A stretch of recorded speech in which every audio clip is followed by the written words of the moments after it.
back, everyone, to Business and Life Stories. Joining us this week is David Medansky, who has written some really cool material on a topic that every entrepreneur, every business owner could benefit from. Your health, specifically not getting super heavy. And if you're already super heavy, what can you do about it? Welcome, David. Thanks for having me as a guest, Mike. So did you start out to be this sort of healthy lifestyle and healthy eating guru? Was this your lifelong dream? Yes and no. When I was in my 20s and 30s, I was fit and trim, and I thought I wanted to be a fitness coach. However, I took a different path and became a lawyer, more specifically, a divorce lawyer. And as most people, life gets in the way. And with family obligations and work responsibilities, I stopped exercising and started eating more fast foods before I realized that the weight had crept up on me. And I got my wake-up call in July of 2016 at the age of 61 when my doctor told me, based on my lab results and being fat, I had a 95% chance for a fatal heart attack. So he gave me two options: lose weight or find a new doctor. And he strongly encouraged me to find a new doctor because he had been after me for 8 years to lose the weight. I was embarrassed. I had tried every diet imaginable and nothing worked for me. And if I did lose weight on a diet, I was unable to keep it off. However, this time was different, and the light bulb went off. And during the next 4 months, I shed 50 pounds, 25% of my total body weight. And I learned how to lose the weight without going on a diet, without exercising, without having to count calories, without having to buy any special meals, products, or supplements. And more importantly, I've kept the weight off. Just this past June, at age 67, I was able to hike Mount Kilimanjaro. So now I have more energy, I feel great, and I improve my overall health. And that's what I like to help your audience do, is feel more energetic and healthier. Yeah, and that's why you're here, man, because most of my clients and probably 80% of my audience is not very healthy at the moment. And the usual excuses, which I've made myself: too busy, got to do one more thing, got to take care of this or that in the business. It's all about serving the business, right? How do you help people make that shift? Well, does it start with the mindset of how we eat, or does it start somewhere else? It starts with the mindset. Mindset is everything. And what I tell people is your weight issues, 95% of what you put in your mouth. Exercise to lose weight is a myth. So once you shed the extra weight and you have more energy and you're feeling better, then you can do the exercise for overall fitness and health. And the other 5% is due to, possibly hormones, your thyroid, or other medical conditions. So that's where people get confused. And the biggest illustration I can give is after the holidays, everybody does their resolution to start another diet and get fit. And what normally happens is they'll go to the gym and start exercising for 2 or 3 weeks, and they're eating healthier. The scale's not moving, and they're getting frustrated. And I had this happen with a client. And I finally asked him, I said, Dave, and that's his name also, are you exercising more? He goes, yeah, I'm walking 5 miles and I'm riding my bike. I said, how do your clothes feel? And he said, they're loose. And I said, well, how do you feel? He goes, I feel great. I have more energy. And he says, in fact, people are asking me if I've lost weight. However, the scale says I haven't. I said, don't go by the scale. What happens is we replace the fat with muscle. 5 pounds of muscle is the exact same weight as 5 pounds of fat. The difference being muscle is denser, so it takes up less room. So the scale lies to you. So you're replacing the fat with muscle, the scale won't move. After a few more weeks, the scale started to move for him, and he started seeing, improvement in the numbers. So people get caught up in the weight on the scale, and they shouldn't. So your clothes is a better indicator, and also your energy level. And how important is sleep? It's very important. In fact, I've identified what I call the 9 golden rules of weight loss for people who love to eat. And people need at least, 7 to 8 hours of quality sleep.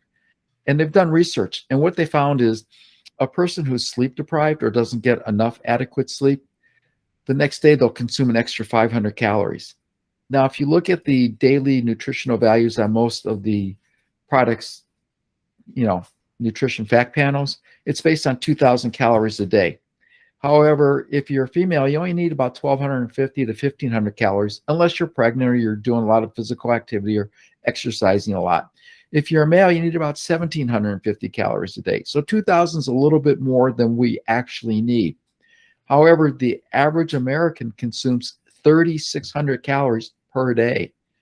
And in order to reduce your weight, you need to reduce your caloric intake by 500 calories per day for an entire week to lose 1 pound.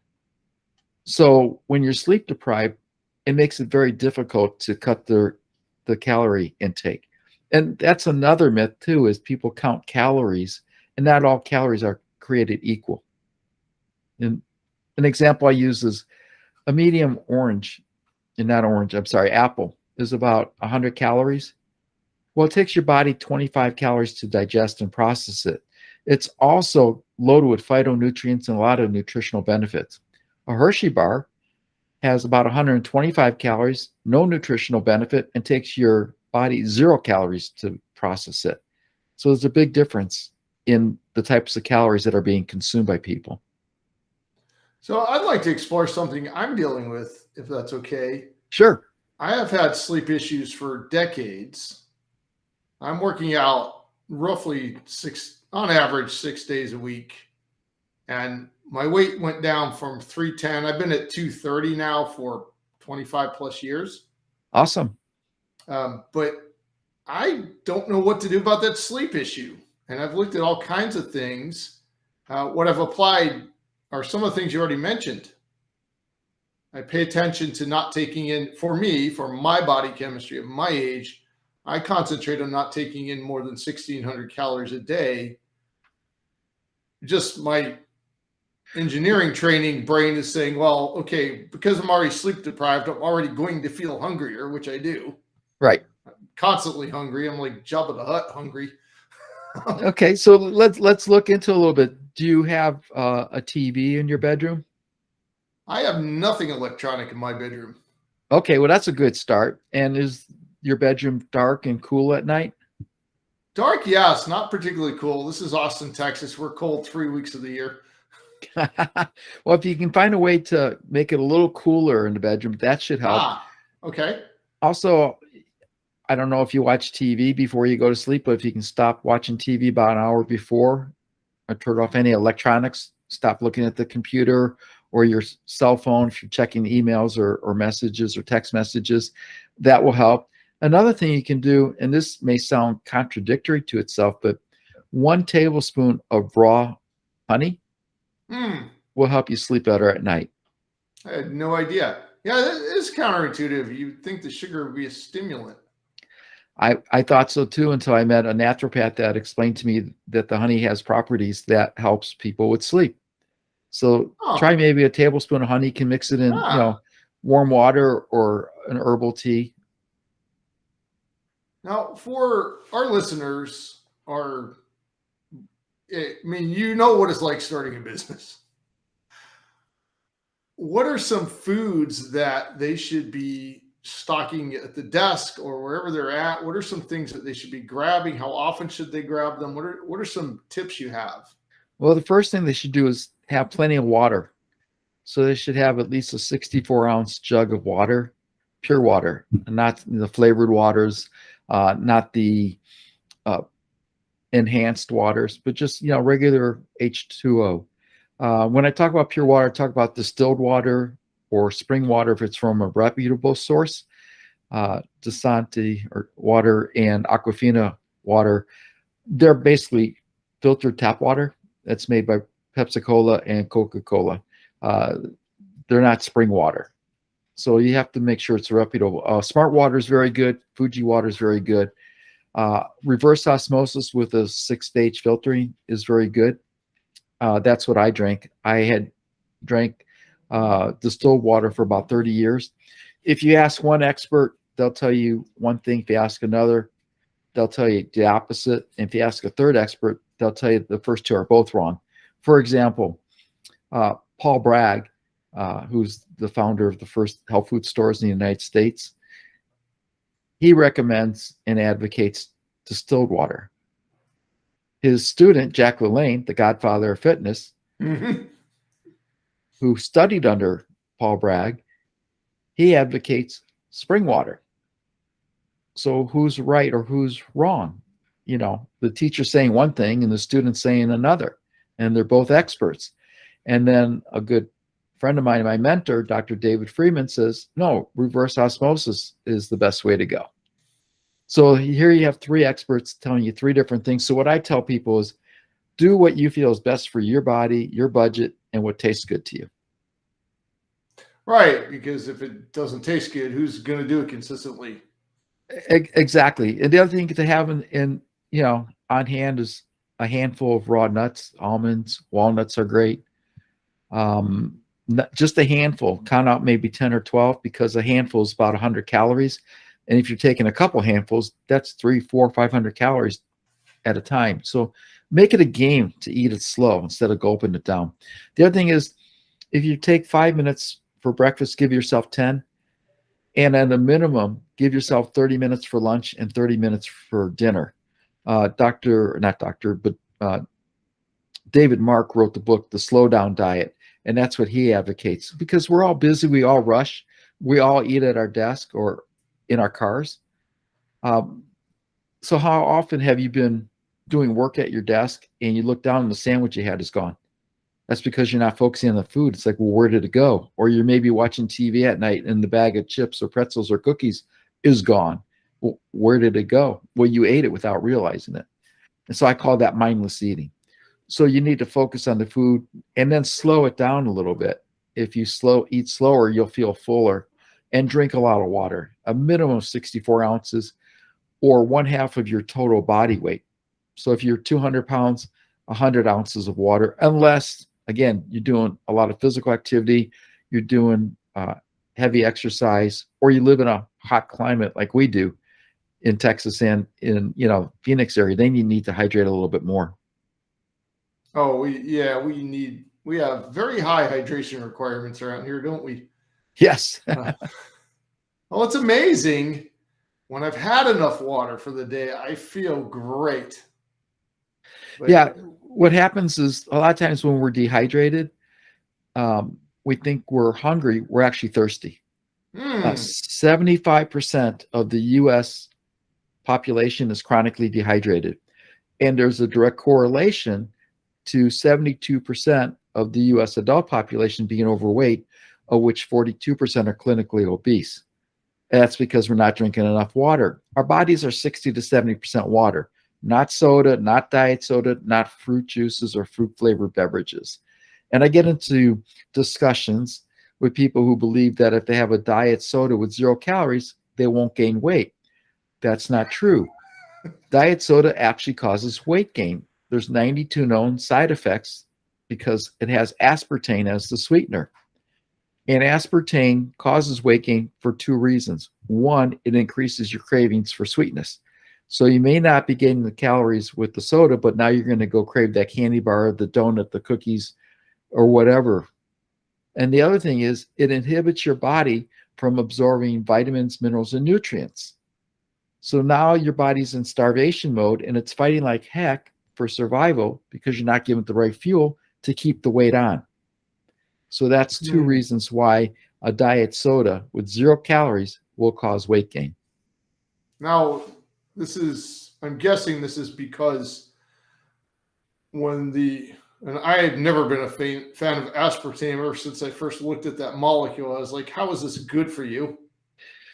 Personally would rather drink battery acid, but so it's inhibiting the body from absorbing nutrients, and then your body retains fat because that's where it can get fuel, right? Correct. Okay. Yeah, it goes into survival mode. And then what are some things you've done to help your clients as they're on this journey it's not easy for any of us to change habits because our habits are perfect and the rest of the world is wrong, obviously. We all love to think that. Uh, what are some mindset shifts or tricks you can help people to change their mindset? Sure. One of the things I ask is, why do you want to shed the weight?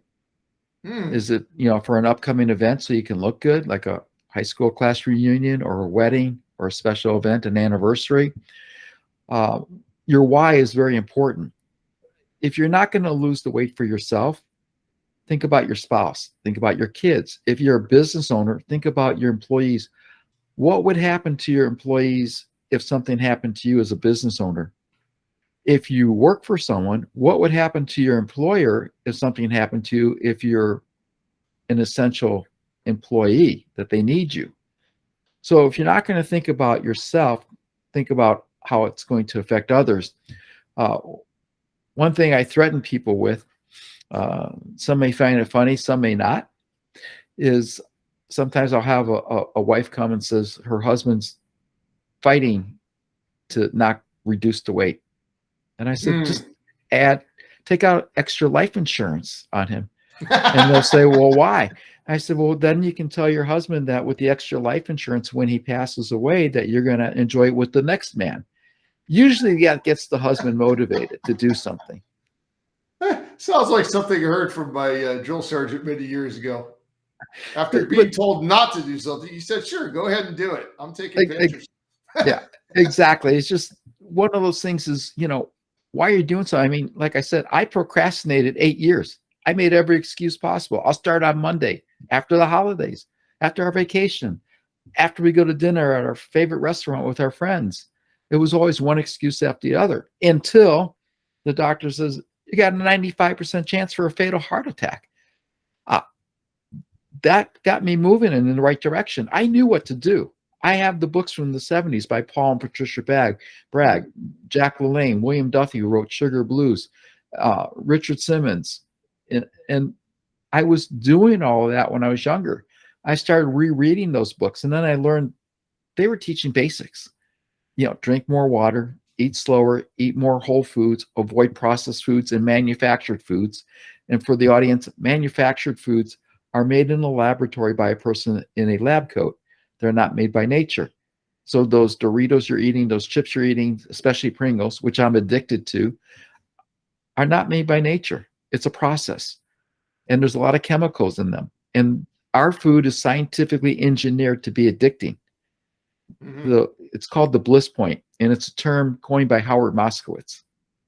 So you have to understand that you want to shop for fresh produce whenever possible. Berries are great.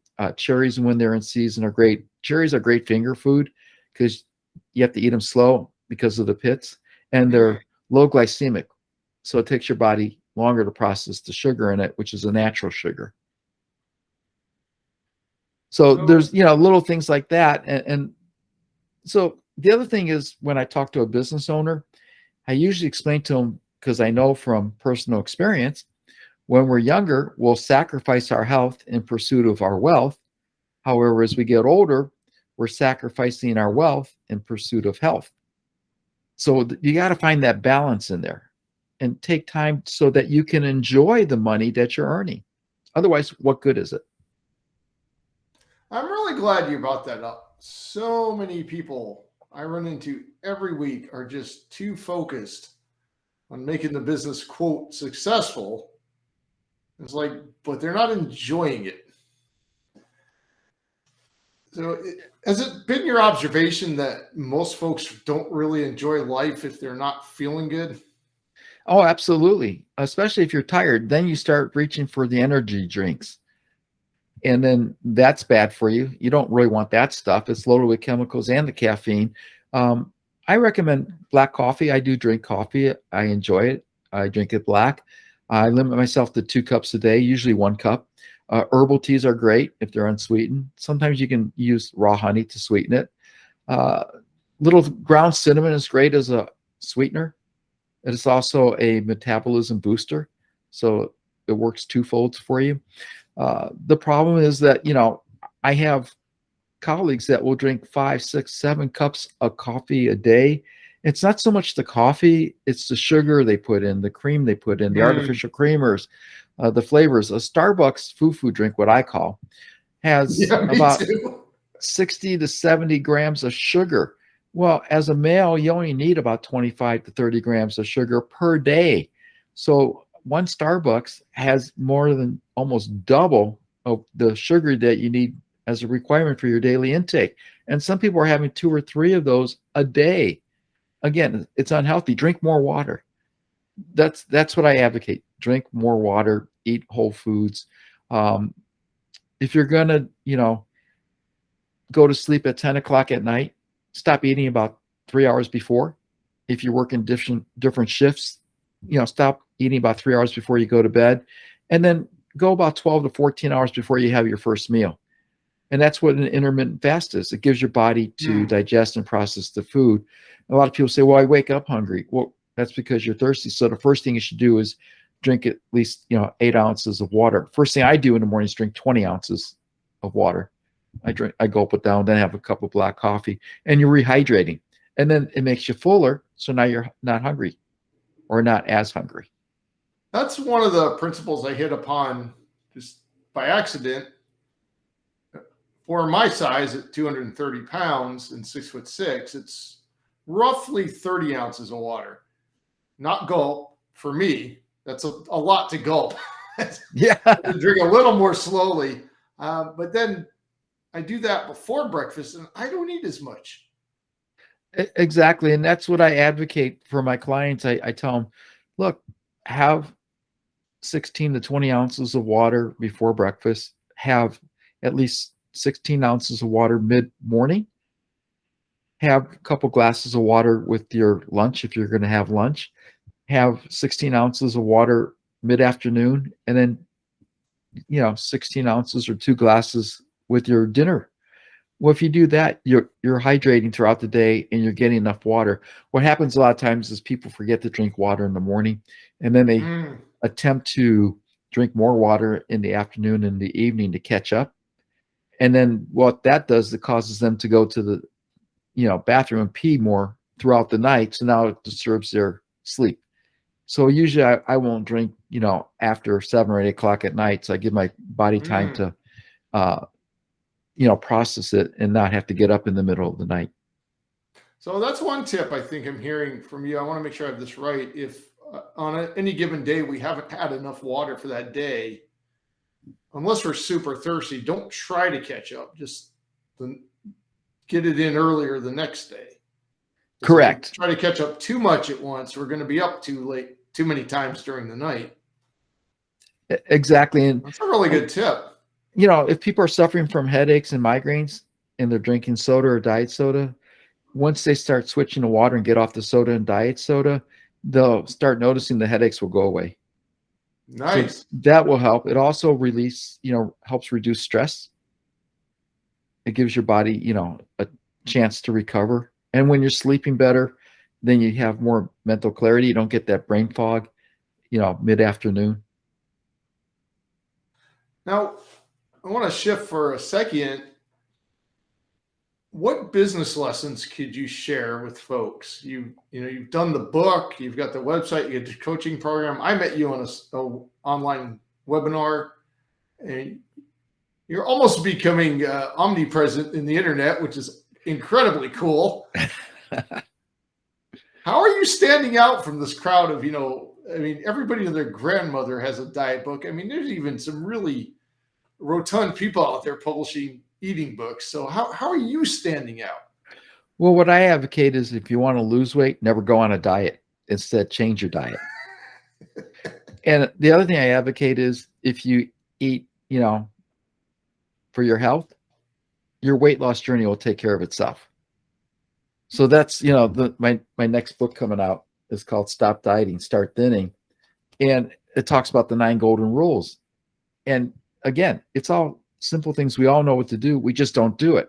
So I get to the underlying issues of, well, why aren't you drinking more water? Why are you eating the processed food and manufactured foods, such as a candy bar or a protein bar that's loaded with sugar, or the Starbucks or the fast foods, as opposed to taking time to, prepare a meal or bring a lunch. And, for a sandwich, people say, well, I don't want to eat the bread. Okay, you don't have to eat bread. What I recommend is Ezekiel bread, because it's not from It's flour, good. it's sprouted, grain, and it's got a lot of fiber, which the body needs.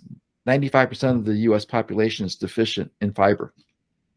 So the Ezekiel bread's very good. You can make a sandwich with it. You can eat it. It comes in different flavors. A lot of little things, eat small portions. What a lot of people don't realize is our portions have been supersized without realizing it. In the 1900s, the average dinner plate was 9 inches in diameter. Today, it's 12 inches. Yet in Europe, it's still 9 inches. The other thing is, if you go to a restaurant, their serving platters are 12 to 15 inches. So we're getting more food than we need to actually eat. The other thing is, if you put the same amount of food, the exact same amount, on a salad plate as on a dinner size plate, the food on the salad plate will look a lot more like you're getting more to eat. Yeah. Where if you put it on a dinner size plate, it looks like you're getting a lot less. So people are over consuming because they use a dinner size plate. We have it reversed. We should use the salad plate for our main courses. And then if you look like you're getting less food on a salad plate because it's smaller, you'll eat slower. Put your fork or spoon down between bites so you're not gulping it down. Gives your body a chance to realize that it's full. It takes about 20 minutes to notify your brain from your stomach that it's got food in it. Oh So my! I had no idea it was that long. Yeah. So that way it takes time, and you'll eat less. You'll feel fuller, and you'll eat healthier. The other thing is, as you mentioned, sleep is very important. Positive mindsets, to think positively, is very important. And then physical activity. What I recommend is people walk. Rebel Wilson, the actress, lost 77 pounds in 1 year simply by walking an hour each day. And a lot of people push back. I don't have an hour to walk each day. Okay, well, Mindy Callis, the actress, what she did is when she had a 10 or 15-minute break, instead of doing a text message or being on social media, she would go for a 10 or 15-minute walk. Well, if you do that 4 or 5 times a day, you're getting your hour in throughout the day. It's just physical activity of moving. And that's important. So again, it's little things like that. We all know what to do. We just don't do it. And then give your body time to digest the food, which is what I call the intermittent fasting. And there's many different types of intermittent fasting, and there's different ways to go about it. But that's one that everybody can do, is stop eating 3 hours before you go to bed. And your first meal is 12 to 14 hours after in between. So we'll have links down for folks. You can contact David down below the video, and links where you can get the new book, which I'm really looking forward to reading. What is the best way for people if they want to connect with you? Is it through LinkedIn or some other method? LinkedIn is perfect. I'm under my name, David Medansky. Facebook, Instagram. They can send me an email. It's very simple. It's David Medansky, and Medansky is spelled M as in Mary, E as in Edward, D as in David, A as in Apple, N as in Nancy, S as in Sam, K as in Kilo, Y as in Yellow. So 3 words, me, Dan, and Sky. Just make it sound Polish, @gmail.com. And I'm happy to answer questions for people. There's no obligation. Just, want to help as many people as possible to get started. And that's the hardest part, is to get started. Well, it's a really generous thing, and I'm glad you're doing this. Do you have any final thoughts you'd like to share? Don't wait, because we all procrastinate. And I have friends I know that waited a little bit, and unfortunately, 2 of them suffered heart attacks. One was in the hospital for a couple of weeks and is fine, is recovering. Another one was in for 2 months and is still dealing with issues from the heart attack. The other thing is, if you're over age 50, 80% of the population is either a type 2 diabetic or pre-diabetic. And if you're pre-diabetic, it means if you don't change your eating habits and lifestyle, in 7 years, you'll be a full-blown type 2 diabetic. And type 2 diabetes is preventable. It's also reversible. So I don't want to be part of the 80%. I'd rather be part of the 20% that's healthy. The other thing is age is a number. When you feel great, like I said, I hiked up Mount Kilimanjaro at age 67, and I'm active and I'm enjoying life. And that's what it's about. If you're earning all this money and you're not enjoying life, why are you doing it? If it's for the, wife and kids, great. What about yourself? So that's where you have to change the mindset. Those are excellent thoughts. Thanks for joining us, David. Really appreciate you being here. Thanks, Mike.